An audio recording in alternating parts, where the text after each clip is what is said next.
Hello everybody, today I want to talk about energy balance in triathlon. That is how much athletes should be eating compared to the kind of work that they're completing. Okay, so I'm going to be using the word calorie quite a bit. I'm going to be talking about weight and the impact it does have on sporting performance. So if you do find those topics somewhat triggering, please feel free to scroll to the next video. I won't take it personally.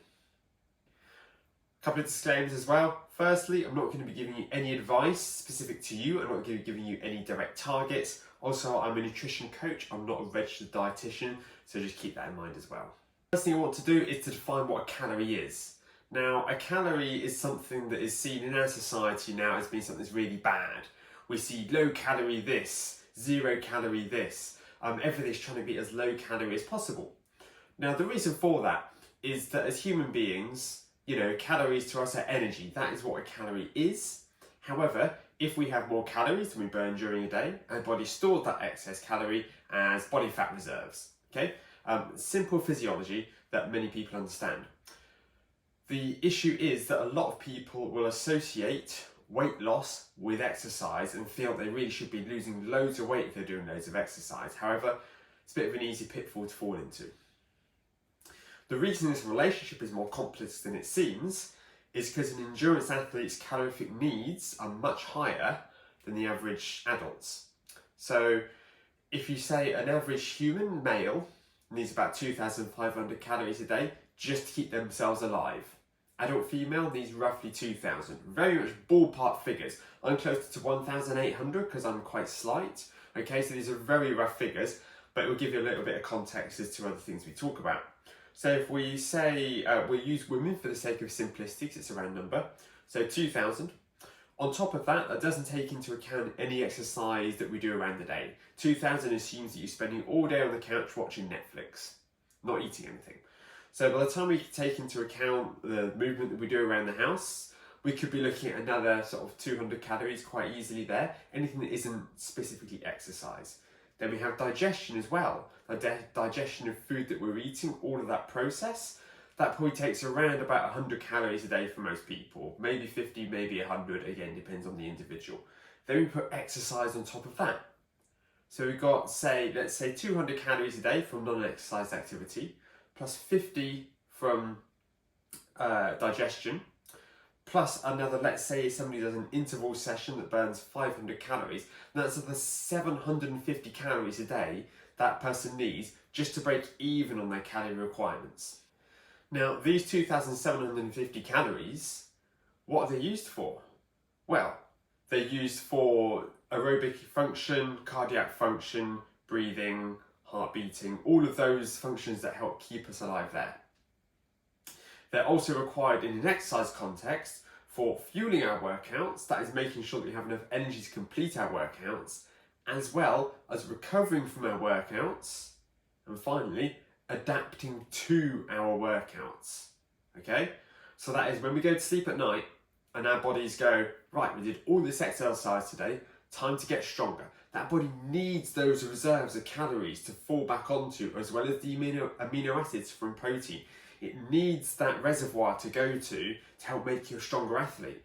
If it goes to take all those calories and they're not really there, then it's not going to be able to adapt to you and make you stronger to exercise. So I won't say that session that you did today is wasted per se, but you're not really going to get any fitter as a result.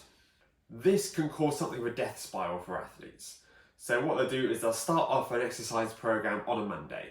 Now, it doesn't take much to do 6 days of continuous exercise, even 6 days of continuous high intensity exercise, okay? People can turn up, smash it out each day, turn up the next morning, do it, all the way through, Monday to Saturday. Take Sunday off for the sake of argument.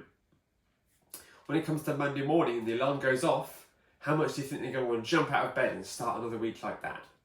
They're probably not, because they're probably going to be exhausted.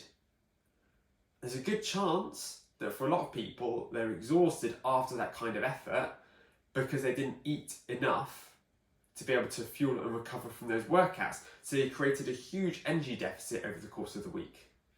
This is especially true for endurance athletes. If we are looking at training for 10, 12, 15, 20 hours a week, and we are not eating enough, we're not going to get really slim, really light, really powerful. We're just going to suck.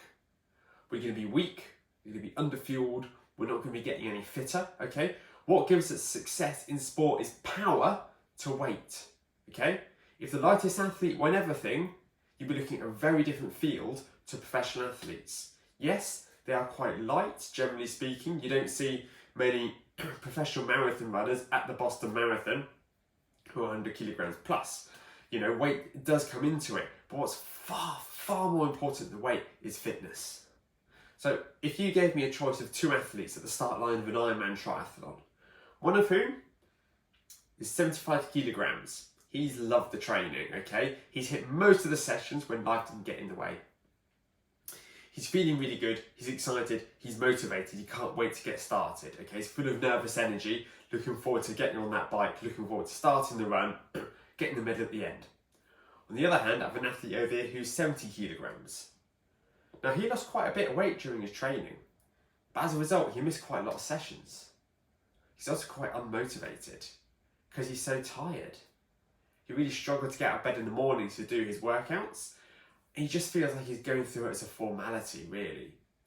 But he's 70 kilograms, knowing full well that after the race, that weight's probably going to go back on. Which athlete would I rather be?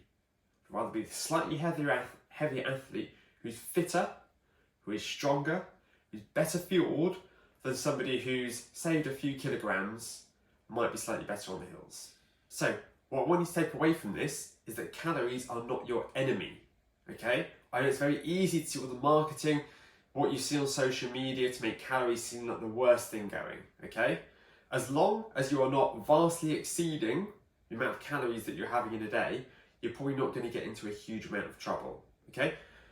If you want to cut down on a little bit of weight, again, that's absolutely fine. If your body percentage is higher than the recommended level for athletes or for humans in general, okay, and you go, you know what, I've got a handful here, I know I can safely lose some weight.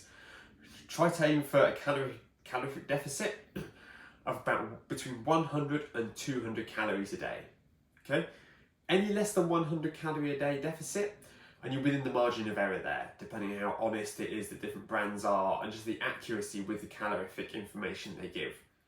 Anything over 200 calories a day, you're probably starting to move into the range of unsustainable weight loss, okay?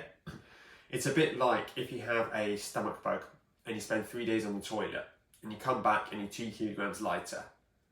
You're going to put that on pretty quickly again, okay? Because that's not a long-term solution, okay? Burying yourself, shedding loads of weight in a really short period of time, especially if it has to be combined with 8 hours of exercise a week, 10 hours of exercise a week to maintain that weight, then that's not going to be long-term sustainable for you, okay? Whereas if you take a longer-term approach and go, okay, over this season, I'm looking to drop 4 or 5 kilos by eating well, consistently, making smart choices where I can, that's how you set yourself up for success if you have a race weight that you want to target. So I hope that has helped you understand the importance of calories in the diet, how we do need calories in our diet, yet we don't want to go overboard. The importance of it to our recovery, the importance of it to our adaptation, and the fact that if we were given the choice between the two, I'd rather have an athlete who's eating slightly too much than not enough. Hope that's really helped. I'll see you again soon.